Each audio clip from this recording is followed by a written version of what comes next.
해법을 찾는 토론 이슈엔 직설 시작하겠습니다. 기아가 애플카 생산을 맡는다는 설이 돌면서 산업계에 비상한 관심을 끌고 있습니다. 아직 구체적인 내용이 나오진 않았지만 관련 주가까지도 들썩이고 있는데요. 미래차 패권 경쟁이 본격화된 가운데 과연 우리 기업들이 우위를 선점할 수 있을지 전망해보는 시간 갖도록 하겠습니다.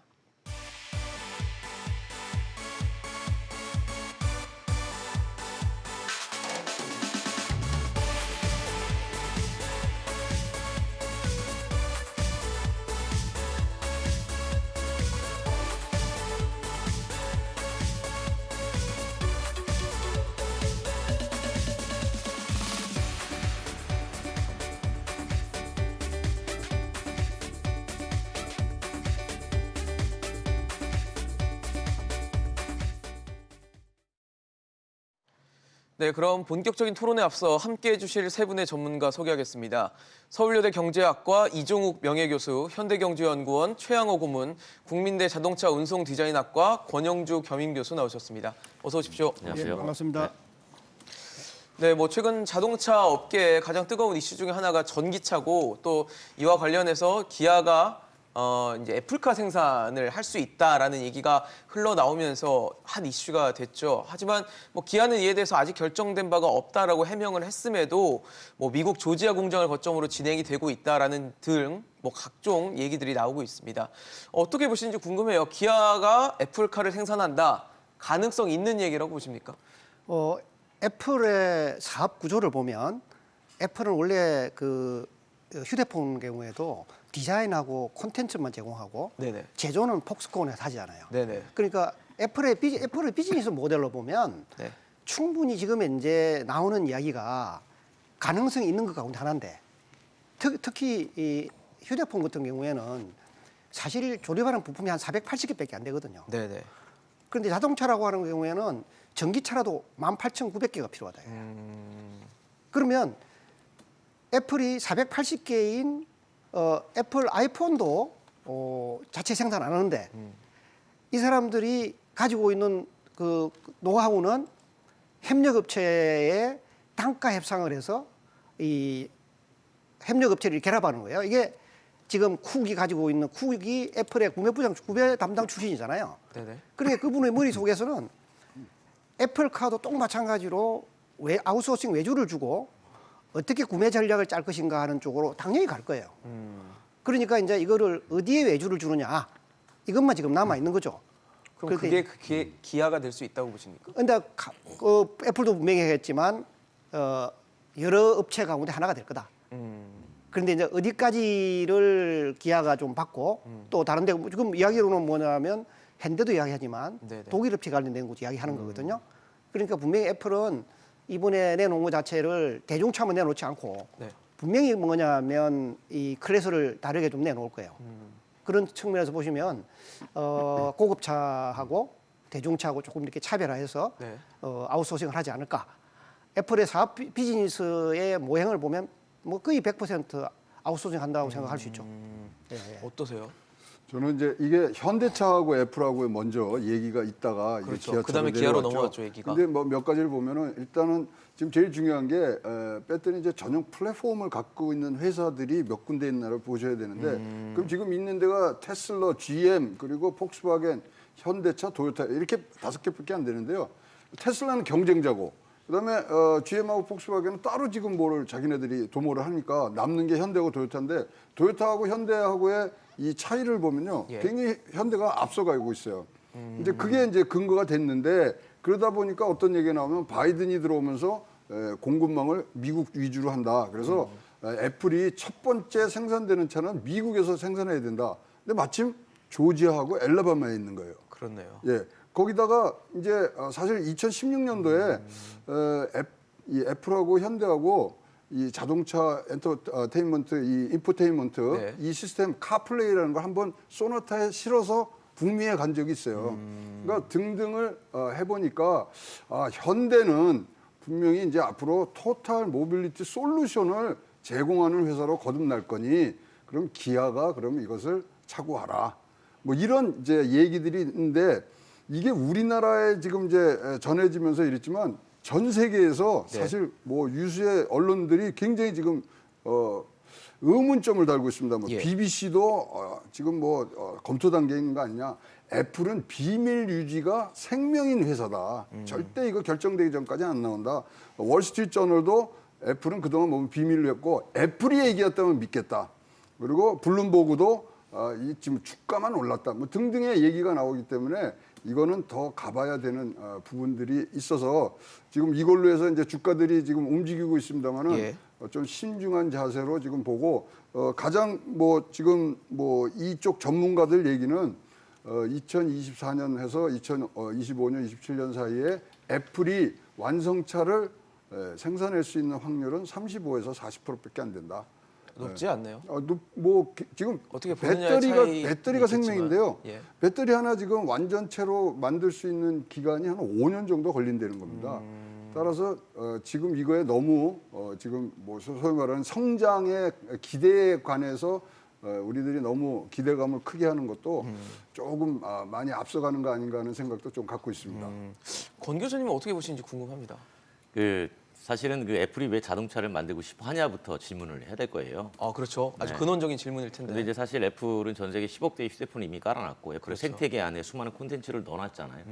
그럼 앞으로 계속 휴대폰이 장사가 잘 될 거냐라고 보면 생각보다 물음표죠, 높지 사실. 않을 수 있다는 예. 거죠. 그렇게 보면 새롭게 진출할 수 있는 시장을 자동차로 본 거고 그렇다면 자동차는 당연히 내연기관으로 갈 수가 없으니 전동화, 즉 전기차를 볼 수밖에 없는 것이고요. 그 전기차를 만들어서 직접 제조할 수도 있습니다. 왜냐하면 현금 보유고가 300조가 있기 때문에 어지간한 회사 하나 인수하면 돼요. 그런데 굳이 그렇게 해서 이게 미래의 시장 성장성이 높을까? 경쟁자가 없을까?라고 보면 기존의 내연기관 자동차도 끝없이 전기차를 만들면서 그들이 경쟁자로 참여하기 때문에 그렇겠죠. 이거를 어지간한 자동차 회사 하나 M&A 해가지고 가기에는 너무 리스크가 큰 거죠. 그러면 자기네들 입장에서는 이 애플카를 누군가가 잘 만들어주면 이걸로 얼마든지 시장에 대응이 가능할 텐데 그걸 잘 만들어주는 회사를 보자니 애플의 브랜드도 있고 그렇죠. 그렇다고 중국이나 인도에 있는 자동차 회사한테 맡기기는 좀 어렵고 그렇다고 전용화된 플랫폼을 갖고 있는 회사도 별로 없고 그러다 보니 한 700만 대 정도의 생산을 하고 있고 글로벌에서 꽤 많은 브랜드 인지도가 높은 현대차 그룹이라면 우리의 제안을 충분히 받지 않을까라는 측면으로 제안을 했던 거죠. 근데 물론 현대차만 제안했겠습니까? 이전에 BMW와 벤츠에도 제안을 한 적이 있었습니다. 물론 그들과는 관계가 깨졌지만 예. 그렇게 측면에서 보면 현대 입장에서는 우리가 이제 앞으로 나가야 되는데 네. 애플이 제안을 했으니까 상당히 좋은 기회이긴 하죠. 그런데 현대도 똑같은 차를 만들어 나갔기 때문에 네. 결국 애플은 나중에 경쟁자가 된단 말이에요. 그렇겠죠. 그러면 현대보다 조금 브랜드가 한 단계 낮다고 인지가 돼 있는 기아 자동차가 애플과 손을 잡으면 상당히 시너지가 나지 않겠느냐라고 해서 사실은 기아 자동차는 내심 애플과 손잡는 걸 원하는 거죠. 기아는 원하고 있다. 그렇죠. 그런데 이제 애플 입장에서는 기아보다는 우리의 브랜드라는 걸 여러 가지로 봤을 때 현대가 낫지 않겠냐. 그러니까 시장에서는 우리는 현대차 그룹이라고 하나로 생각하지만 네. 소비자들이 보는 측면들은 브랜드가 다르잖아요. 브랜드가 다르죠. 그렇죠. 네. 그러니까 이제 현대차 정도가 돼야 되지 않겠나? 그렇지 않으면 우리 다른 데도 갈 수도 있어. 여러 가지 이제 놓고 네네. 카드를 놓고 이제 만지작되고 있는 상황인 거죠. 그러면 애플이 생각하는 것과 기아가 생각하는 거는 조금 온도차가 있다고 봐야 되겠네요. 그렇죠. 교수님 말씀대로. 사실은 기아 자동차가 예를 들어서 1년에 50만 대의 전기차를 만든다 그러면 그중에 한 10만 대 정도는 애플카로 만들어줄 수 있을 겁니다. 왜냐하면 기아 입장에서는 그렇게 만들어 줌으로써 예. 애플의 지능을 얻어가는 거죠. 사실 얻는 게 애플이 있다고 원하는 보는 거네요. 거는 자동차를 제조하는 게 아니라 애플이 가지고 있는 고도화된 알고리즘, 네. 자율주행 알고리즘, 그렇죠. 그다음에 배터리 알고리즘, 이 알고리즘 소프트웨어를 자동차에 심고 싶은 거죠. 사람으로 따지면 뇌를 만들었으니까 그 뇌를 신체라는 하드웨어라는 안에다 심고 싶은 거예요. 근데 이제 기아 자동차 입장에서는 우리는 충분히 그걸 받아들일 용의가 있는 거죠. 네. 물론 발표는 결정된 바 없다고 했지만 예. 내심 가지고 있는 겁니다. 그런데 이제 현대나 기아도 이 알고리즘을 만들고 있다는 거예요. 그렇죠. 끊임없이. 맞아요. 그럼 나중에 경쟁할 거 아니겠어요? 그렇겠죠. 이랬으니까 기아 입장에서는 한 10만 대 정도 만들어서 애플카로 주면 그 알고리즘을 기아도 흡수할 수 있고 그걸 베이스로 현대도 활용할 수 있으니 서로 윈이 되지 않겠나라고 이제 생각을 하고 있는 겁니다. 사실 지금 이 세 분 말씀만 들어봐도 어떻게 될지 참 알기 어렵다라는 생각이 저는 개인적으로 좀 드는데 사실 시장은 그렇지 않습니다. 특히 주식 시장은 굉장히 뜨겁게 반응을 했어요. 사실 지난해 말 기준으로 봤을 때 시가총액 기준으로 국내에서 12위 정도 했던 기아가 지난 20일에는 10위로 올라서면서 이 탑 10에 진입을 했습니다. 사실 뭐 아직 지금 뭐 설에 불과한 상황이긴 한데 주가는 사실 선반영되는 부분들이 있기 때문에 굉장히 빠르게 반응을 했거든요. 그렇죠. 기아차죠. 주식은 예. 기아차로 주식이 돼 있기 때문에 예, 예. 기아차의 주식은 더 상승할 여력이 있다고 보십니까, 주가? 원래 우리가 뭐 그냥 정시에서 개근 가운데 하나가 소문에 사라. 그죠? 왜냐하면 소문 이전에 이야기를 하면 벌써 정보 누설이 돼서 네네. 이게 내부자 거래로 조사를 문제가 받아야 될수 됩니다. 그래서 이제 소문에 사라 그랬으니까 이제 신문에서 설이 뉴스를 나왔죠, 지금. 애플 뉴스를 떼었단 말이에요. 그런데 어느 누구도 답을 지금 말하는 사람은 없어요. 그러니까 그렇지만 주식시장 반응하는 겁니다. 심지어 당사자도 아직 결정된 바 없다라고 했지만 당연하죠. 주식 시장은 반응을 했어요. 뭐 그렇죠. 저게 만약에 실제로 저게 소문이 아니고 실제로 그게 현실로 제대로 된 된다면. 정보라면 분명히 기아나 현대, 애플 어느 쪽에서 동시에 컨퍼런스를 할 거예요. 안 그러고 만약에 저게 내부적으로 흘러갔다, 저거는 뭐 저 문제되죠. 뉴욕 정시에도 마찬가지지만 전 세계 지금 투자가들은 전 세계로 투자하잖아요. 맞아요. 그런 내부 정보 흐름으로 인해서 이런 기업들이 큰 이제 타격을 받을 수 있기 때문에 어디까지나 이제 소문인데 뭐 아까 우리 저 최양호 고문님 말씀하신 대로 주식이라는 건 항상 뭐 소문에 따라 먼저 움직이니까 어떻게 조정받을지는 모르겠어요. 그렇지만 이제 우리가 그 소문을 투자가 본인 자신이 어떤 식으로 그 소문을 체화해서 투자하느냐는 결국 투자자 책임입니다. 지금 그렇죠. 주가가 지금 보면 딱 뉴스가 1월 8일에 났잖아요. 1월 8일 나고 나서 어제 종가로 생각하면 약 45% 올랐어요. 어마어마하게 올랐. 어마어마한 오른 거죠 지금 현재. 예. 이거는 뭐 옛날에 미국 헤지 펀드 같은 경우는 20%만 내도 이거는 뭐 놀라운 대단하다고 건데 했는데. 지금 딱 2주 만에 지금 45% 수익을 낸 거예요. 그래서 이제 이게 만약에 아까 우리 최양호 의원님 말씀대로 이게 소문이다. 네. 조정을 받는다. 그러면 이제 그 투자하신 분들은 물론 포트폴리오 상으로 투자하신 분은 좀 덜 하겠지만 그게 뭐 우리나라 분들이 잘하는 게 이제 베팅이잖아요. 네. 베팅하신 분들은 특히 이제 충격을 많이 받으시겠죠. 그런데 이제 이거 증권회사에서도 하나의 경고 메시지가 하나도 안 뜨더라고요. 통상 어떤 그 좋은 소문이 떠서 주식을 살라 그러면 증권회사에서 경고를 줘요. 주의를, 매수를 조심해라. 내면 이거에 대해서는 그 가행 반응하고 있다. 조심하십시오 메시지 뜨는데 아니, 증권회사에서도 전혀 그런 메시지를 안 뜨는 거 보니까 그거에 익숙한 개인 투자가들은 아마 많이 들어갔을 거예요. 사실 뭐 말씀하신 대로 소문이 현실화됐을 때 주식에 들어가면은 뭐 누가 그때 가격 차익을 볼 수 있다고 생각하겠어요. 그렇죠. 그래서 미리 들어간 것 같거든요. 근데 이제 뭐 진짜로 증시 창원에서만 보면요. 지금 기아차의 경우 기아차가 퍼가 24배입니다. PR이. 현대차가 네. 12배밖에 안 되고요. 네. 그러면 지금 시총이 한 36조 갔는데 자, 이 비슷하게 이제 활동하는 중국의 니오 같으면은 시총이 100조예요. 그렇다 보니까 분명히 지금 올라가는 거는 분명히 미래 성장 가능성에 대한 기대감이 굉장히 많이 지금 들어가 있는 부분들이거든요. 니오 같은 경우는 현대차 60%밖에 지금 생산을 못 하는데 전기차 이런데. 네. 그런데 우리가 앞서서 우리가 생각했던 게 테슬라가 퍼가 994 어떤 때는 1000이 넘어가고 이럽니다. 그러니까 향후에 2025년 이후에 올 전기차 시대에 지금 앞서서 지금 이 주가들이 반영하고 있는 부분인데 굉장히 지금 뭐 올라가냐 내려오냐 뭐 분명히 우상향하는 부분들은 보일 수가 있습니다만은 지금같이 과도하게 오른 자체는 조금 우리가 경계심을 갖고 봐야 된다고 저는 믿고 있습니다.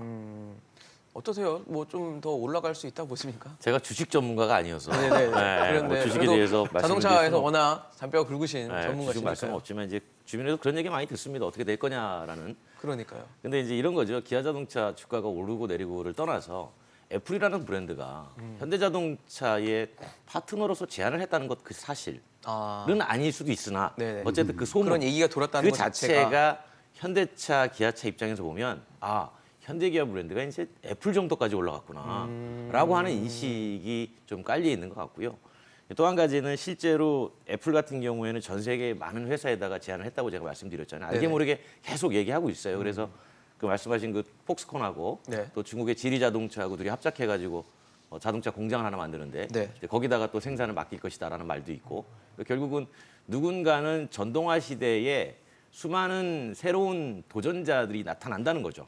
그것이 애플일 수도 있고 우리가 흔히 얘기하는 뭐 LG전자일 수도 있고요. 그렇죠. 또 삼성전자일 수도 모르는 있어요. 거죠. 네, 그렇기 때문에 그러면 그 제조 베이스가 자동차가 아니었던 그런 작은 규모의 제조 베이스 회사들은 분명히 자동차를 누군가에게 생산을 맡길 가능성이 높아진다. 그러니까 자기네 브랜드를 붙여서 판매할 수 있는 그런 시장으로 바뀐다라는 전제하에 네.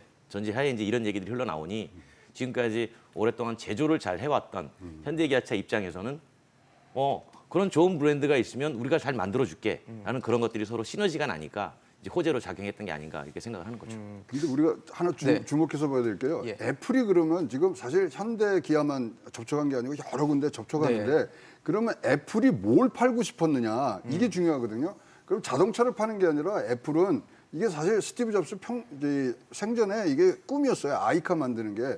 근데 저 스티브 잡스가 꿈꿨던 건 뭐냐면 운영 체제를 팔고 싶은 거예요. OS 소위 OS로 부르는 네, OS. 그러니까 자동차 운영 체계라든가 이것이 이제 스마트카가 사실 이제 스마트 홈으로 들어와서 스마트 홈에 아주 브레인 역할을 하고 또 스마트카에서 전기를 뭐 발전시켜서 스마트 홈을 돌리는 그런 부분까지 생각을 해보면 운영 체제를 팔고 싶은 게 지금 애플의 사실 뭐 속심이기 때문에 사실 꼭 현대하고만 이 협업을 한다 할 수 있는 가능성은 맞지만 꼭 현대만이라 이 단정지을 당위성은 수는 하나도 없다. 없다 이거죠. 그러니까 여러 군데 하면서 자기네들 저변을 열고 실질적으로 뭐 이런 그 협업이 일어난 거는 BMW하고 2015년도인가요? 애플워치로 BMW 차 문을 열고 시동권이 맞아요. 건 거죠. 거기까지 간 회사도 있어요. 그러면 거기서 위탁 생산하면 되고요. 특히 이제 현대 기아가 이걸 이제 받을 것이냐 안 받을 것이냐는 뭐 그런 생산 체제라든가 뭐 네. 운영 체제 어떻게 들어가느냐 문제도 있지만 사실 받는 것 자체가 이 하청업자로 바뀔 수도 있습니다. 그러면 애플이라는 데가 얼마나 지독하냐면 영업이익률 3% 이상을 안 줘요. 부품 회사들한테. 뭐 등등 여러 가지 지금 생각이 있지만 어쨌든 간에 지금 산업적 패러다임이 바뀌고 있는 상황에서 네. 어떤 성장주로 이렇게 옮겨 탈 수 있는 부분에 대한 지금 기대감이 증시에는 나타나고 있습니다만은 많이 지켜봐야 될 그 부분들은 분명히 있다고 보여집니다. 네, 사실 지금 말씀 들으면서 생각이 드는 게 현대차 그리고 기아도 현대 기아차라는 그룹 안에 묶여 있으면서 그동안 완성차 업체로서 굉장히 오랜 동안 사업을 영위해 왔고 지금은 이제 하나의 모빌리티 기업으로 좀 변환을 꿈꾸고 있는 상황에서 만약에 뭐 애플카를 위탁 생산했을 때 위탁 생산 기업의 이미지를 갖고 싶어 할까에 대한 의문이 좀 드는데 이종욱 교수님은 어떻게 좀 보십니까? 사실 그 현대차가 아까 우리 최영호 의원이 말했는데 아이폰을 할 때 합청업체에 준 최고의 그 영업이익률이 3%예요. 짜네요. 싼 3%예요. 근데 이제 이게 기본이 뭐냐면 도요타도 사실은 하청업체에 주는 맥시멈 영업이익이 3%입니다. 왜 그러냐면 당신들은 왜 3% 받아야 되느냐? 예. 뭐냐 하면 당신들은 마케팅도 안 해도 되고 그다음에 R&D도 안 해도 되고 단순하게 만드는 것만 하는 거거든요. 우리 LG전자의 이번에 휴대폰 사업도 접는 거 하는 가운데 하나가 네. 영업 비용과 개발 비용이 많이 들어서 그런 거예요. 마케팅 비용과 영업 비용이 많이 들어서 지금 이제 문제가 생긴 거잖아요. 그렇기 때문에 애플이라고 하는 것은 철저하게 그 부분에 익숙해 있는 사람들이에요. 그래서 우리가 이 애플이 그 기아에게 하청을 준다는 것이 과연 기아에게 좋은 뉴스인가는 애플은 분명히 지금까지 구매 전략을 보면은 물량으로 이야기할 거예요. 물량으로. 그래서 3%를 주는 거거든요. 그런데 지금 이제 제조 역량이 이 삼성이 이제 애플의 그 칩하고 네. 디스플레이를 하잖아요. 이 경우는 왜 조금 더 그 영업이익을 많이 받느냐? 애플은 최고의 휴대폰을 만들고 아이폰을 만들고 싶어요. 그렇죠. 근데 세계 최고의 칩은 삼성전자 칩이에요. 그다음에 세계 최고의 디스플레이는 그거예요. 협상력이 있는 거예요. 근데 그렇게 해서 이 사람들은 백도어를 하나 만들어 놓는 거예요. 당신이 만약에 이걸 갖다가 1억만 대를 파는데 1억만 대 못 팔면 우리한테 얼마를 배상해라. 이런 식으로 할 수 있는데 자동차의 경우에 그 정도로 현대 기아차가 그 정도로 강력한 애플에 대한 그 이 협상력을 발휘하겠느냐. 그렇게 생각해 보면 이 애플이라는 곳이 이 휴대폰을 하면서 그 밑에 있는 부품업체에게 영업이익을 짠 것이 2012년 일본의 그 유명한 경제 잡지인 다이아몬드에게 일본을 그리면서 뭐냐, 일본은 이미 애플의 식민지화가 됐다라고 하는 그 뉴스가 하나 나옵니다. 이게 그래서 기아차나 현대그룹에 있는 분들도 그때 뭐 완전히 그 볼륨 자체가 그거였거든요. 그래서 이 하청이 되는 이미지에서 예. 상당히 조심할 거고 그렇죠. 더구나 지금 애플이 어디 무슨 문제로 여기에 지금 조립업체하고 협상을 하냐 하면 이 사람들은 전기차가 아니에요. 자율주행 전기차예요. 그런데 이 사람들이 지금 구글의 웨이모는 다른 자동차 업체하고 이게 얼라이언스를 해서 실험을 해요. 네. 근데 애플은 지금 진영이 없어요. 자기들이 하고 있는데 단독으로만 하고 있죠. 그렇기 때문에 기아차하고 뭔가를 이제 빠른 속도로 접촉하고 싶을 건데 현대 기아라고 지금 인포 안 하나요? 하죠. 하잖아요. 그런데 요즘 이제 그렇기 때문에 사실은 애플이 가지고 있는 브랜드 파워, 콘텐츠만 가지고서 지금 자동차 그러니까 전기차의 플랫폼을 가지고 있는 이런 현대 기아차한테 슈퍼 갑의 입장에서 계약을 한다는 게 만만치는 않을 겁니다. 제가 볼 때는. 알겠습니다. 예. 공 교수님께도 좀 여쭤보고 싶었습니다. 아까 앞서 말씀해 주시기를 현대차와 애플이 조금 더 하고 싶어 할 것 같고 기아차는 또 애플과 네. 협상을 하고 싶어 하고 얻는 거는 알고리즘이었는데 얻는 것과 잃는 것도 있잖아요. 사실 그렇죠. 이게 위탁 서로 원하는 생산이라는 바가 이미지에 달라서 대한 그렇습니다. 그러니까 서로 그런 원하는 것들을 분명히 비교를 하면서 판단을 할 텐데 그렇죠. 예, 그게 과연 좋다라고 봐야 될지도 좀 궁금하거든요. 그러니까 우리 고모님이 말씀하신 것처럼 네. 애플은 이제 아이폰, 뭐 아이패드, 뭐 맥북 연계돼 있잖아요. 좀. 수많은 그 디바이스들. i 계열의 제품 안에 이걸 가지고 이제 홈하고도 연결하고 여기에 자동차라는 카테고리 하나 집어넣어서 생태계를 만들려고 하는 거죠. 그렇네요. 그런데 이제 지금 자동차 회사들이 그러면 이 작업을 하지 않느냐? 아니죠. 하고 있어요. 그 맞아요. 자동차 회사는 앞으로 판매하는 수많은 자동차를 통해서 또 집과도 연결하고 맞아요. 또 다른 제품하고 연결하고 이미 하고 있다는 얘기죠. 그러니까 자동차는 애플이 가지고 있는 10억 명의 고객 생태계, 그 고객 중에 사실 뭐 10%만 갖고 와도 1,000만 명 아니에요. 거의 1억 명이죠. 그 정도의 고객을 충분히 확보할 수 있다라는 장점이 있는 거고 그걸 보고 들어가는 거고요. 애플은 자동차라는 이용자를 이 안으로 끌어들이는 효과를 바라보면서 가는 겁니다. 여기 이제 생산 문제가 걸려 있는 거죠. 그렇네요. 그렇게 됐을 때는 만약에 우리가 한번 제가 이런 얘기 많이 하는데 애플하고 기아하고 손잡고 자동차를 하나 만들었다고 치죠. 이름을 지어야 돼요. 그렇죠. 여기서 이제 갈등이 나올 요소가 있어요. 서로 내세우고 싶을 거예요. 그렇죠. 쉽게 말하면 기아 바이 애플이냐, 애플 바이 기아냐. 그러면 당연히 기아는 기아를 앞세우려고 그럴 것이고, 그렇죠. 애플은 애플을 앞세우려고 그랬고요. 심지어 그 로고를 박는 그 상황에 대해서도 논쟁이 있을 거 아니에요. 그렇죠. 그런 경우에는 뭐 이렇게는 정리할 수 있을 겁니다. 그러면 그래 한 10만 대는 그냥 애플 버전으로 애플이 마음대로 가져가세요. 우리는 위탁만 해줄게요. 그런데 기아 입장에서는 그렇게 위탁을 해줘도 그쪽에서 쓸 수 있는 알고리즘을 그대로 갖고 오게 될 겁니다. 그러면 기아는 별도의 차종을 만들 수가 있죠. 그렇죠. 애플의 알고리즘이 들어간. 생산이 돼 있어요. 그렇죠. 그러면 그게 애플이 파는 애플카보다 똑같은 동일한 기능에 가격은 더 저렴할 수 있어요. 아, 그럼 소비자들은 어떤 걸 살까? 이 차를 사도 애플 생태계 안에 들어갈 수 있고 애플카를 사도 애플 생태계 안에 들어갈 수 있다면 여기서 또 충돌이 생기죠. 그러니까 이런 것들이 쉽지 않게 정리가 좀 돼야 돼요. 브랜드냐 가격이냐 뭐 이런 고민을 하겠네요. 그렇죠. 동시에 소비자들은. 같이 하는 거죠. 네. 브랜드, 가격, 생태계 이 세 가성비 가지가 뭐. 동시에 네. 연동이 되니까 야 이게 쉽지 않구나라는 생각을 하게 되는 겁니다. 그래서 이제 이런 게 종합적으로 예. 이제 시장에 어떻게 반영이 됐냐 보면 딱 증시 차원에서만 볼게요. 네네. 자, 현대차가 올랐어요. 그래서 현대차가 올라갔는데 떨어지면서 그 다음 바톤을 받는 게 현대 모비스가 올라갑니다. 떨어지면서 기아차가 올라갑니다. 그러니까 지금 현대차 그룹 내에서 지금 순환 매장이 간다고 뭐 얘기할 수 이제 오르면 모비스 떨어지면 다른 곳이 또 예, 바톤을 모비스 이어가는. 올라갈 차례거든. 그렇다면은 이것이 진짜로 어떤 확정된 게 있고 예. 믿음이 있고 시장에서 어떤 기대성에 대해서 배팅을 한다 그러면 이게 돌 이유가 없어요. 그러니까 현대차가 그러면 뭐 받았으면 현대차가 올라가는 거고 다른 것들은 상대적으로 떨어져야 되는데 지금 순환 매장이 일어나는 게 사실 주식시장 차원에서만 보면은 이거 너무나 진짜 소문만 무성한 거 아니냐. 그러니까 이게 확정적으로 돈의 흐름이 안 모이고 지금 현대차 그룹 어떻게 현대차하고 얘기한 건 같은데 그룹하고는 그러니까 이게 순환 매장이 좀 일어나는 것도 조금 우리가 지켜봐야 될 부분이라고 보여집니다.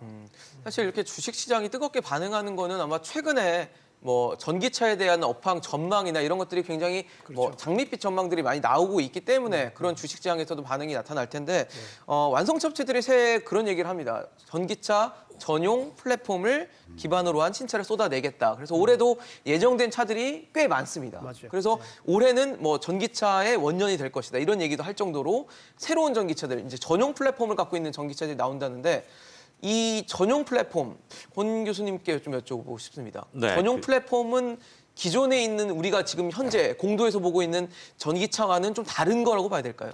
그러니까 전기차를 만드는 방식이 개조가 있고 전용이 있는데요. 네네. 그러니까 지금까지 많이 봤던 건 그냥 내연기관 자동차의 엔진하고 변속기를 드러내고 네네. 그 안에 배터리와 전기를 탑재한 전기차를 얘기하는 거예요. 근데 그렇게 하면 여러 가지 설계상으로 문제가 많이 있습니다. 그러니까 무슨 얘기냐면 배터리의 무게 중심이라든가 그다음에 효율이라든가 그다음에 외부와의 연결성이라든가 이런 것들이 많이 떨어져요. 왜냐하면 지금까지 내연기관 중심으로 수많은 그 플랫폼을 만들어 왔기 때문에. 네네. 그래서 아예 바꾸는 겁니다. 아예 그러니까 지금까지 전기차만 있는 만들 수 거는 있는. 그렇죠. 내연기관에 최적화된 거잖아요. 그렇죠. 내연기관에 최적화된 플랫폼에다가 전기차를 껴놓으니까. 엔진을 빼내고 네. 모터와 배터리를 집어넣은 거예요. 그러다 보니까 이걸 가지고 얼마든지 더 효율을 높이고 성능을 낼 수가 있는데 네네. 그렇게 하지 못하는 구조적 한계가 생기는 겁니다. 아. 그래서 이제 전용 플랫폼을 만들기 시작했던 거고요. 그게 이제 폭스바겐이 MLB 플랫폼이라고 이제 네. 만들어서 이제 전동화에 착수를 했고 아까 저 최고분이 말씀하신 것처럼 글로벌에서 전동화 플랫폼을 갖고 있는 곳은 최근에 이제 현대자동차 eGMP까지 해서 네. 한 6개 정도 됩니다. 근데 이제 가장 늦게 만들었으니까 가장 앞서 만든 회사들의 장점을 다 섞었을 거 아니에요. 그렇겠죠. 많이 예, 보고 그래서 또. 현대자동차가 만든 이 GMP 플랫폼이 상당히 좋은 플랫폼이에요. 그러니까 이제 애플 입장에서도 보면 저 플랫폼이 충분히 탐날 수 있죠. 그렇겠네요. 예, 그래서 지금 나오는 전기차는 올해 나온다는 전기차는 어떤 거냐면 이 GMP 플랫폼 베이스에 완전히 다른 전기차가 나오는 겁니다. 그러니까 배터리 같은 경우에도 지금 뒷좌석 부분에 탑재가 되는 게 아니고 예, 예. 바닥에 완전히 까는 거죠. 원래는 그래서 공간을 왜 잡아먹는다는 얘기를 많이 했었잖아요. 그렇죠. 원래 내연기관 플랫폼에 트렁크 자리 밑에다 넣었으니까 맞아요. 그래서 트렁크가 트렁크가 좁아진다. 좁아지고 네. 그러니까 이런 것들이 다 불편 사항들이에요. 그래서 이제는 아예 전동화로 돼서 배터리는 밑에 깔면 밑에 까는 충분히 거구나. 공간이 확보가 되고 그리고 안에 있는 수많은 인포테인먼트 장치를 집어넣어서 외부와의 연결성을 확대하고 통신 기능도 넣고 뭐 OTT도 하고 최적화하는 거군요. 그렇죠. 그러니까. 그런 플랫폼을 가지고 있다라는 건 상당히 중요한 의미를 갖고 있는 거고요. 그랬을 때 전기차를 대량 생산하면 원가도 절감이 됩니다. 그게 제일 크게. 네, 그래서 원가 절감도 되고 그리고 단위 효율이 올라가요. 그러니까 단위 효율이요? 지금은 예를 들어서 1kW 시당 뭐 5km 간다 에너지 그러면 효율을 그렇죠. 한 말씀하시는 7km까지 올라가고 그다음에 배터리의 이 탑재가 최적화가 되기 때문에 큰 용량의 배터리를 탑재하지 않아도 됩니다. 이게 적은 용량의 배터리만 가지고도 주행거리를 늘릴 수 있어요. 그러면 자동차 입장에서는 그 자체가 원가 절감이 되고 그렇겠네요. 거기에서 동일한 가격으로 판매가 된다면 수익성이 올라가는 거죠. 이런 전략을 가져가는 겁니다. 이 부분도 지금 저희들이 좀 자세히 보고 있는데요. 네네. 지금 애플에서 만들고 싶은 배터리는 모노셀입니다. 지금 나와 있는 것들하고는 달라요. 네. 그러면 진짜 현대의 이 GMP가 거기에 최적화되어 있느냐도 지금 전문가들은 의문점을 내놓는 거죠. 그다음에 이제 사실은 이제 배터리하고 이 GMP하고 그다음에 파워플레인 요 세 개가 사실 전기차 가는데 네. 그 부분이 지금 사실 굉장히 지금 도토리 키재기로 지금 왔다 갔다 하고 결국 애플에서 제일 지금 하고 싶은 거는 자기네들이 독주할 수 있고 경쟁력 있고 가격산 배터리를 어떻게 실느냐인데 이 부분을 현대가 그렇죠. 맞춰줄 수 있느냐 이런 부분들도 또 한번 지켜봐야 될 부분이라고 생각을 합니다. 교수님 어떠세요? 지금 사실 전기차 시장에서 1위 하면 테슬라입니다. 그렇죠. 근데 예, 지금 아까 말씀하신 대로 뭐 전용 플랫폼을 내세워서 이제 전기차들이 전용 플랫폼을 갖고 있는 전기차들이 쏟아질 거란 말이죠. 그럼 이제 어떻게 보면 지각 변동이 또 일어날 수 있는 여지가 생길 텐데 그렇죠. 우리 기업에 초점을 맞춰 보자면 뭐 이른바 현대차, 네. 현대차가 뭐 테슬라의 독주를 좀 저지할 수 있는 힘이 있다고 보십니까? 아까 우리 이제 권 교수님 말씀대로 사실 테슬라는 처음 태생 자체가 2008년도 나올 때 이 사람은 전기차 전용의 디자인을 가지고 나왔기 때문에 디자인이 멋있었어요. 그렇게 해서 우리 소비자들이 왜 현대 전기차는 저렇게 모양이 없냐. 그랬던 경우가 하나가 엔진 빼내고 끼 넣었는데 이제 지금 5, 6년 되죠. 이거 저 전기차 플랫폼 만드는데 플랫폼 하나 만드는 게 쉽지 않습니다. 맞습니다. 이게 그에게 돈이 들고 시간이 걸리게 되는데 이제 만들었단 말이에요. 그러면 이제부터는 뭐냐. 테슬라가 전기차 플랫폼을 만들 때서 이제 한 6개 업체가 이제 나오는 거예요. 네네. 이제 대량 생산하는데 문제는 현대나 6개 자동차 업체들은 이미 딜러망을 가지고 있어요. 그렇죠. 딜러망 판매망이 있죠. 판매망 있거든요. 예. 그래서 아마 제가 생각할 때는 테슬라가 그동안에 독주했던 시대는 조금 가지 않을까. 어, 그다음에 이 저 현대차 이제 6개의 자동차들은 고객망을 다 가지고 있어요. 고객망을 특히 만약 이 정도의 전기 자동차 같으면 어느 고객이 살까? 이런 고객 관련된 마케팅도 벌써 개청화 시킬 수가 있었어요. 그래서 현대 정의선 회장께서 말씀하신 대로 2021년은 현대 전기차 생산의 원년이다. 그런데 2025년을 지금 이제 보면은 뭐 전 세계적으로 많이 이야기하고 있지만 그 컨설팅 회사들이나 자동차들이 2025년 정도의 전기차의 비중 자체를 20에서 25% 생각하거든요. 지금 이제 4.2%밖에 안 돼요. 네네. 그러니 그러면 이제 한 21%를 두고 경쟁을 하니까 그렇네요. 지금부터 이제 치열한 경쟁이 되겠죠. 그래서 보통 중국은 자동 시장이 크지만 네. 중국은 분명히 이야기해서 2035년에는 내연기관을 하지 않는다. 전기 구동행 차로 가겠다. 이런 거로 가 있단 말이죠. 그러니까 지금 시작하면 이제 굉장히 치열해서 테슬라가 독주하던 시대는 모델이 좋았던 거. 네네. 이제 그런 시대는 이제 사라질 거예요. 그럴 수 있겠네요. 아마 앞으로 5년 내에 뭐 전기차에 관련된 디자인이 500 이상 나온다 그러거든요.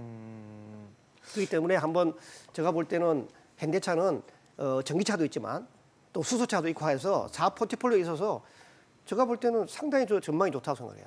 왜 전기차를 가지고 트럭을 못 하거든요. 한계가 힘이 약하기 때문에. 네네. 그래서 서로 이렇게 그 상호 모시도 하고 기술 교류도 이래 하면 나는 현대차가 상당히 그냥 애플이 그냥 현대차한테 이야기한 건 아니라 생각해요. 왜 그러냐면 수소차라고 하는 그 부분에 대한 절대적인 그 비교의도 가지고 있고 하니까 현대차를 하나 잡으면 전기차뿐만 아니라 수소 전기차도 할 수 있다는 이런 두 가지도 깔려 있을지도 몰라요. 사실 말씀하신 것처럼 현대차는 지금 수소차를 굉장히 또 내세우고 있어서 어떻게 보면 일종의 투트랙 전략, 친환경 차에서는 수소차와 전기차를 같이 가져가는 전략일 것 같다는 생각이 드는데 이게 전기차에 아예 올인하는 업체들과 비교했을 때 상대적으로 뭐 이점이 있다고 보십니까? 아니면 좀 투트랙으로 분산하는 것 자체가 전력을 다 쏟지 못하는 그런 부분이 될 수 있다고 보시는지 궁금합니다. 그러니까 이제 우리가 친환경이라는 개념으로 접근을 해보면 예. 전기를 지금 만들어내는 게 아직은 친환경이 아니잖아요. 네네. 그러다 보니까 사실은 전기로 간다는 건 에너지 변환 효율에서 내연기관보다 화석연료보다 좋기 때문에 가자고 하는 것이고요. 지금 이제 친환경 말씀하시는데 친환경을 계속 가속화시키는 거는 규제입니다. 지금 이미 유럽에서는 킬로미터당 95g의 탄소를 배출하지 말라고 하는 규제를 하고 있고요. 예. 자동차 회사가 이 규제를 맞추려면 내연기관에 100대 팔면 그중에 20대는 친환경제를 팔아야 평균 배출가스 총량을 맞춥니다. 아, 그래서 사실은 팔고 싶지 않아도 무조건 팔아야 되는 입장이 돼 있는 거예요. 그렇네요. 그러면 팔아서 손해 나는 것보다 많이 팔아가지고 손해를 줄이거나 아예 이익을 내자라는 전략으로 돌아서게 된 거죠. 규모의 경제로 가겠다. 그렇죠. 그래서 전동화 플랫폼을 만든 것도 그런 배경이고요. 예. 그러면 폭스바겐이 올해부터 1년에 30만 대의 전기차를 쏟아내고 그다음에 뭐 GM도 마찬가지 얼티엄 배터리로 여러 가지 쏟아내고요. 그렇게 되면 말씀하신 것처럼 테슬라가 지금까지 가지고 있던 그 시장에 대한 장악력이 네. 떨어지게 되죠. 그럴 수밖에 없겠죠. 전기차가 아무리 많이 늘어도 해마다 성장하는 달리기 속도가 있을 텐데 그 속도에 비해서 뛰어드는 참여자들이 더 많아지는 많으니까. 거예요. 그러면 게다가 전기차는 아직까지는 보조금이 한 시장이 많아서 네네네. 그 보조금이 딱 시장 규모를 정해줘 버립니다. 하지만 계속 늘어날 건 마찬가지인데 그러면 배터리로의 전기를 담는 게 이렇게 많이 늘어나면 석탄 발전소를 더 지어야 되나? 라는 고민까지 연결이 되는 겁니다. 아, 발전소 있기까지 그렇죠. 가는 왜냐하면 이제. 전기는 즉 저장성이 떨어져서 담아서 다 써야 되지 가만히 있으면 다 소진되거든요. 그렇죠. 어디론가. 그러다 보니까 이제 제가 이런 말을 하는데 그렇기 때문에 현대자동차는 뭘 얘기를 했냐면 그러니까 그 전기를 오랫동안 보관할 수 있는 형태로 가지고 씁시다. 그게 이제 수소라는 거죠. 제가 그래서 이런 얘기를 많이 해요. 식당 가면 음식점 아주머니가 이제 밥을 내주시는데 네네. 밥통에 밥을 해놓고 손님들이 다 오면 바로 주면 좋죠. 이게 네네. 전기의 개념인 거죠. 근데 손님이 안 오면 그 밥은 죽쳐서 버립니다. 그렇죠. 이걸 쌀의 형태로 저장을 해서 손님이 오면 바로 밥을 내주는 것. 아. 이게 이제 수소 경제란 말이에요. 그러니까 근데 지금 당장은 수소 가지고 이 작은 차보다는 이제 큰 차라는 게 더 좋은 게 작은 네네. 차들은 배터리가 충분히 커버가 되니까 네네. 아무래도 주행 거리가 많고 배출가스가 많은 대형 차부터 수소로 바꿔가는 것이 환경 개선 측면에서 훨씬 더 훨씬 유리하다. 더 나은. 네, 그래서 이제 약간 투트랙으로 작은 차들은 배터리 전기로 가고 큰 차들은 수소로 가고 이렇게 같이 공존하게 되는 거죠. 지금 사실 정부가 올해입니다. 올해부터는 그 보조금을 좀 이제 네. 규제를 바꾸기로 했어요. 그래서 그렇죠. 9천만 원이 넘는 전기차에는 보조금을 주지 않고 네. 6천만 원부터 9천만 원까지는 절반만 주고 네. 그 밑에 이제 6천만 원 이하의 전기차에 대해서는 보조금을 다 주겠다라고 네. 했는데 이런 것들이 시장 판도에 특히 뭐 우리나라 국내겠죠. 국내 시장 판도에 좀 변화를 줄 수 있다고 보십니까? 뭐 이제 보조금 안 주면 사실 뭐 동급으로 비교하면 1,000만 원씩 전기차가 비싸기 때문에 보조금은 충분한 역할을 하는데 사실 뭐 이게 뭐 통상 문제니 뭐 여러 가지 얘기들이 많이 있습니다만은 예. 이거 다 다른 나라에서 다 하는 거예요. 아 하고 있어요. 예, 독일도 차등 지급해서 8,700만 원짜리 이상에는 안 주고 있고요. 미국 같은 경우는요 어떻게 되냐면 자국 내 생산한 차량에만 보조금을 줍니다.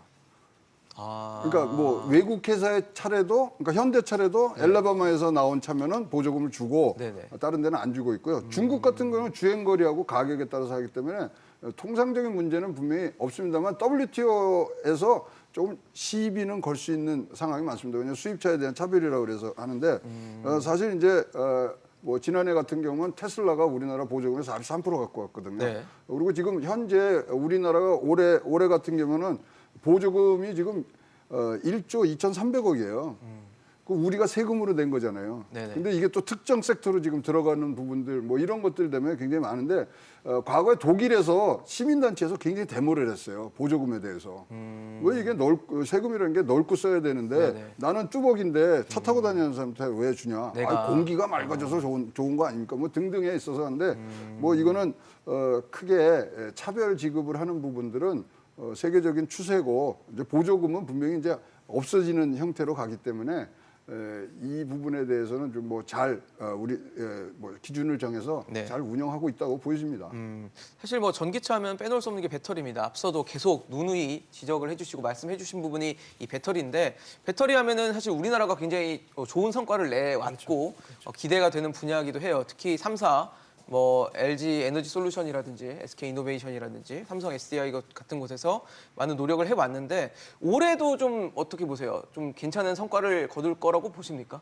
지금 이제 전기차 시장이 지금 열리는 단계로 가니까 그렇죠. 배터리 한국의 배터리 부분은 배터리에 지금 이제 고체 전도체라고 하는 새로운 어떤 반도체가 배터리 개념이 나오기 전에는 네네. 상용화되기 전에는 기존의 폼에 있어서의 어떤 배터리가 그 현재 전기차 시장을 특히 이제 우리는 뭐 보통 엔지니어라서 뭐 우리는 전기차라 그러는데 네네. 전기차가 모든 걸 지배할 수는 없다. 전기라는 것도 공급의 한도가 있기 때문에 전기 구동형 자동차를 할 때는 구동형, 네. 전기 구동형이 할 때는 반드시 저장하는 배터리가 필요하잖아요. 그렇기 때문에 이 전기차 구동형이라든 전기차가 되든 그게 있는 전기 배터리는 상당히 괜찮다. 왜냐하면 중국의 CATL이 배터리를 한 24% 정도 해가지고 세계 1등을 하잖아요. 근데 그게 뭐냐면 중국 내 공급 때문에 그렇게 커지는 거거든요. 이 자체가 각국들이 배터리 보조금 줄 때 자국에서 하느냐 해외에서 하느냐에 따라 완전히 달라지는 겁니다. 자국에서 할 때는 아까 우리 최 의원 말씀대로 우리 공기를 좀 더 깨끗하게 하고 그런 측면에서 우리가 보조금 주는 거다 이래 하지만 그래서 우리나라의 이 배터리 업체들은 글로벌 생산을 하고 있거든요. 네. 그래서 우리 배터리 업체는 어떤 간에 지금 상당히 이 성장세를 타는 예. 그런 쪽으로 가지 않을까. 지금 현재 우리가 4.2% 정도의 자동차 보급률을 하여서 지금 이 정도인데 네. 이게 만약에 지금 앞으로 뭐 25% 간다 생각해 보면 보면, 성장은 상당히 좋죠. 그러면은 여기서 좀 제가 좀 궁금한 건 지금 전기차 배터리 특히 배터리 시장에서의 표준화가 안 돼 있는 걸로 알고 있는데 이 표준화가 되는 시점이 또 다른 분기점이 되지 않을까라는 생각이 좀 들거든요. 중국의 지금 전략 중에 가장 큰 전략이 그겁니다. 배터리를 자기네들이 표준화해서 자기네 내고, 규격으로 표준화하겠다. 그거를 계속 교체하게 만드는 것들이 지금 중국의 부분인데 이 배터리 부분은 우리나라 굉장히 K배터리 잘하고 있음에도 불구하고 지금 사실 조마조마한 부분은 이 배터리가 새로운 배터리가 지금 나오니 많이 뭐 전고체부터 다 어떤 또 이 소위 말하는 테크놀로지의 분기점을 넘고 있거든요. 예. 기억하시면 작년도 테슬라가 배터리 데이 할 때 얼마나 이 배터리에 대한 이 뭐 움직임이 많았습니다. 네. 그래서 지금 우리가 1등을 한다 그래도 언제든지 이것에 대해서 뭐 소위 말하는 경쟁과 다른 요소들이 들어올 수 있는 부분들이 많아서 네. LG 화학이 지금 잘하고 있습니다만은 조금 더 R&D와 새로운 트렌드에 관한 부분들을 조금 더 힘내서 해주셔야 될 부분이라고 생각합니다. 어떠세요? 금 교수님도 뭐 자동차 분야라고 보기는 어렵지만 그래도 배터리 뺄 수가 없기 때문에 좀 여쭤보자면 너무나 직관적으로 연관돼 있어가지고 잘 보고 있습니다. 네. 이제 그래서- 사실 우리가 봐야 될 게 네. 배터리만 보면 안 되고요. 네. 그 배터리를 만드는 소재부터 봐야 됩니다. 소재. 예, 리튬, 뭐 망간, 코발트, 니켈, 맞아요. 인산, 철 이거 다 봐야 되고요. 여기서 지금 이제 가장 원가가 비싼 게 지금 코발트나 뭐 이쪽인데 맞아요. 이쪽 비중을 자꾸 낮추려고 하잖아요. 그렇게 해서 만드는 게 셀인데 셀을 우리가 잘 만들고 이 원자재는 중국이 사실은 거의 유통을 독점하고 있습니다. 맞아요. 그렇기 때문에 그나마 우리가 셀을 잘 만든다는 게 다행이고 네네. 이게 자동차에 적용돼서 다시 사용이 되고 이걸 다시 리유스나 리사이클하는 이 순환 구도에서 우리가 얼마만큼 경쟁력을 가져가고 있나를 봐야지 단지 셀 하나 잘 만든다고 물론 가장 중요한 요소이긴 하지만 예. 이 셀을 가지고 앞, 뒤, 그다음에 다시 사용하는 것까지 완벽하게 우리가 경쟁력을 가져갔을 때 이 배터리에 대한 글로벌 1위는 계속 유지가 될 수 있는 거라고 저는 봐요. 그럼 우리가 좀 그 부분에 있어서 미래가 좀 장밋빛일 수 있다라고 보십니까? 그렇죠. 왜냐하면 그 저희도 소재를 양극재 소재를 바꾸려고 많이 노력을 하고 있거든요. 예. 그 새로운 양극재를 가지고 원가도 많이 낮추고 그런 기술 개발들은 많이 선제적으로 돼 있고 네. 말씀하신 것처럼 액체 전해질에서 고체 전해를 바꾸는 것도 충분히 대비가 돼 있어서 네. 다만 이제 흥미로운 건 우리도 미국과 일본처럼 어쨌든 막강하게 이 배터리를 사주는 자동차 회사가 있다는 것 이게 이제 좋은 구매처가 있다는 건 상당히 큰 장점입니다. 굉장히 중요한 거죠. 그렇죠. 사실 이렇게 배터리 쪽에서 두각을 나타내고 있고 이런 것들이 또 전기차 시장 활성화로 또 다시 선순환되는 구조가 될 텐데 그러다 보니까 최근에 뭐 LG전자도 굉장히 주목받고 있는 기업 중에 하나입니다. 그렇죠. 굉장히 뭐 주가도 많이 오르고 예, 있고 예, 이런 분위기를 보이는데 LG전자와 관련해서 최근에 뭐 가장 뜨거운 이슈 중 하나가 모바일 사업부예요. 예, 모바일 맞습니다. 사업부를 어떻게 할 것인가? 뭐 철수한다, 부분만 떼낸다, 뭐 각종 얘기가 있습니다. 예. 이걸 어떤 선택지를 어떻게 선택할 거라고 좀 보십니까? 아까 이제 제가 뭐 LG도 새로운 CEO로 바뀌면서 확실하게 LG 모바일이 왜 이 지금 적자를 한 5, 6년 되죠. 5, 6년 동안 23분기 연속 적자입니다, 지금. 5조 네. 정도를 계속 이제 적자를 하느냐 이렇게 되는데 사실 LG전자의 연간 순수익으로 보면은 사실은 5조 적자를 안 내면 지금부터 주가가 뭐 정말 연간 LG전자가 1조를 안 낼 때가 많으니까 네. 그럼 지금보다는 그 배가 넘는 거예요. 만약에 그 5조를 5년을 나눠 보면 분산하면, 주가가 배로 네. 넘고 실제로 시장은 그렇게 뛰고 있어요. 그런데 LG전자 입장에서는 모바일에서 필요로 하는 기술 이건 아까 우리 근 교수님도 얘기했지만 전기차와 그다음에 이 모빌리티 사회로 가는데 가장 기술이 빠른 속도로 발전하는 곳이거든요. 예. 그렇기 때문에 LG전자 입장에서도 제조는 모르지만 이게 모빌리티의 R&D 하는 부분은 그대로 갈 거예요. 거꾸로 한번 생각해 보면요. 다르게 내가 이야기해 볼게요. 네. LG전자 모빌리티의 R&D와 이건 왜 살아있느냐? 애플을 보면 알고 있어요. 애플이 뭐 때문에 강한 거예요? 애플이 바로 그거를 휴대폰에 들어가 있는 이 기술, 네. 모바일 기술을 가지고 있기 때문에 이제 강한 거거든요. 그렇기 때문에 LG도 LG전자가 모바일에 기술을 관련돼 있는 부분은 계속 가져갈 거예요. 그렇지만 제조하는 부분은 얼마든지 밖에 내놓을 수가 있죠. 그 말씀은 하드웨어는 떼낼 수 있다는 말씀이죠. 그렇죠, 그렇죠. 그다음에 또 많이 들어가는 데가 뭐냐면 마케팅, 영업인데 그렇잖아요. 지금 5조 정도의 적자 가운데 가장 큰 원인 가운데 하나가 예. 마케팅과 영업이거든요.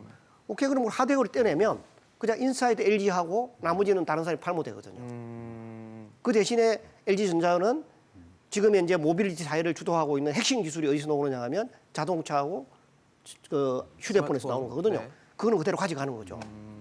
그래서 오히려 그런 쪽에 연구 개발을 더 많이 하지 않겠느냐. 최근에 LG전자의 움직임을 보면은 뭐 오디오 회사라든지 등등도 보면은 네. 대부분이 그 모빌리티 휴대폰 모빌리티에서 필요한 부분 자체를 하나도 지금 현재 줄이는 게 없어요. 최고급 사양으로 계속 가거든요. 휴대폰의 최고급 사양은 한마디로 말해서 우리 음악 감상을 한다. 네. 최고 휴대폰은 어디도 필요하냐? 자동차도 필요해요. 그다음 GPS도 필요하고요. 그렇죠. 그렇기 때문에 이 LG전자의 사업 구조 전환을 하더라도 하드웨어는 모르지만은 그게 있는 소프트웨어 쪽이나, 부분은 네. 그대로 가. 애플을 보세요. 애플이 왜 저렇게 강해졌나요? 나는 그대로 갈 거라 생각해요. 최 고문님 어떠세요? 네, 아니, 말씀대로 지금 이루어지고 있습니다. 그래서 생산 부분은 지금 팔고 네네. R&D 부분은 남겨놓은 걸로 일단 뭐 내부적으로 정리가 된 것 같고요. 네. 지금 이제 우리가 뭐 몇 년만 볼 게 아니라 조금 더 길게 보면 6G가 나오지 않습니까? 그렇죠. 그러면 5G 그때는 에서 적어도 6G 로. 위성으로 가는 거기 때문에 여기서 이 스마트폰을 완전히 정리해 보면요, 이게 과거에 LG가 피처폰에서 스마트폰으로 넘어올 때 그때 잘못 판단을 해서 진짜 뭐 초콜릿폰이나 프라다폰 이런 건 세계 3등까지 했던 폰들이지 않습니까? 그래서 지금 LG는 뭐 정리를 하더라도 생산 부분 정리하고 일단은 이 핵심 브레인 기능은 남겨둬서 결국 미래의 차는 전기차이면서도 커넥티드카가 돼야 되기 때문에 그 부분에 대해서는 더욱더 박차를 가야 될 그런 분야라고 생각을 합니다. 지금 사실 LG그룹이 뭐 계열사 이모저모를 보면 자동차를 만들 수 있는 상당한 여건들이 마련돼 가고 있는 부분들이 보이는데 혹시 LG그룹에서 자동차를 만들 수도 있다고 보십니까? 저는 그렇게 봐요.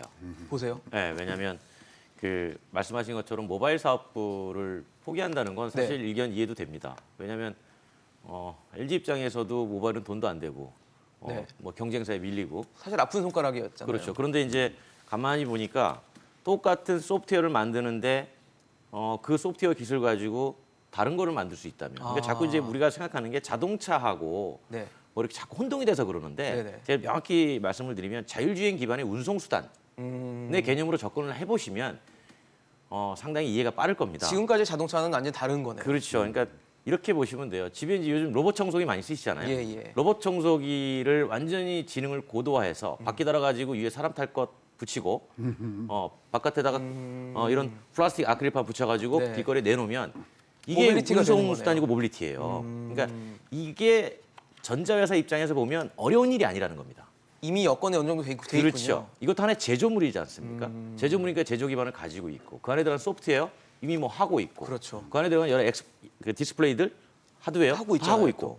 배터리 하고 있고 그러니까 안 할 수가 없는 거죠. 그러니까 지금까지 그 전자제품 만들던 가전제사 회사들은 홈 어플라이언스라는 가전제품만에 우리가 제한된 거라고 생각을 했지만 네네. 이 가전제품의 개념이 확장되면서 거리로 나오게 되는 거고 그 과정에서 모빌리티는 당연히 할 수밖에 없는 구조로 간다는 겁니다.